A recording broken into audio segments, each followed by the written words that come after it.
मूर्तिजापूर येथील माजी नगरसेवकाच्या मृत्यूपश्चात 3 दिवसानंतर 16 मे रोजी तो कोरोना पॉझिटिव्ह असल्याचा अहवाल प्राप्त झाल्यामुळे त्याच्या संपर्कात आलेल्यांपैकी 62 जणांना क्वारंटाईन करण्यात येऊन त्यांचे स्वॅब नमुने घेऊन तपासणीसाठी पाठविण्यात आले होते। त्यापैकी 61 जणांचे अहवाल निगेटिव्ह आले होते, तर एक पॉझिटिव्ह आला। दरम्यान 25 मे रोजी 20 लोकांचे स्वॅब घेऊन पाठविण्यात आले आहे।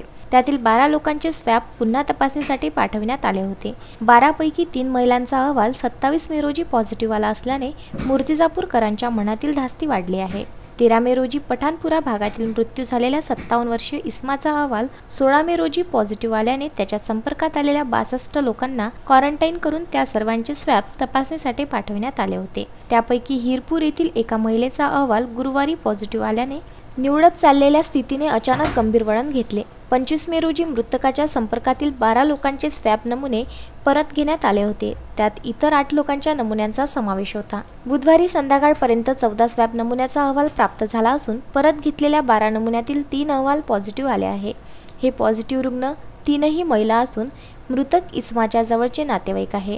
त्यांना येथील लक्ष्मीबाई देशमुख उपजिल्हा रुग्णालयात उपचारार्थ ठेवण्यात आले असल्याची माहिती उपविभागीय अधिकारी अभयसिंग मोहिते यांनी दिली। आतापर्यंत पॉझिटिव्ह रुग्णांची संख्या 5 झाली आहे। एका रुग्णाचा मृत्यू झाला आहे, तर उर्वरित 4 रुग्ण हे महिला असून मृतकाच्या संपर्कातील व जवळचे नातेवाईक आहे। यामध्ये हिरपूर येथील एका रुग्णाचा समावेश आहे। यांच्या संपर्कातील लोकांना इन्स्टिट्यूशनला क्वारंटाईन करण्यात आले असून उर्वरित असलेल्या अहवालाची प्रतीक्षा आता मूर्तिजापूरकरांना आहे।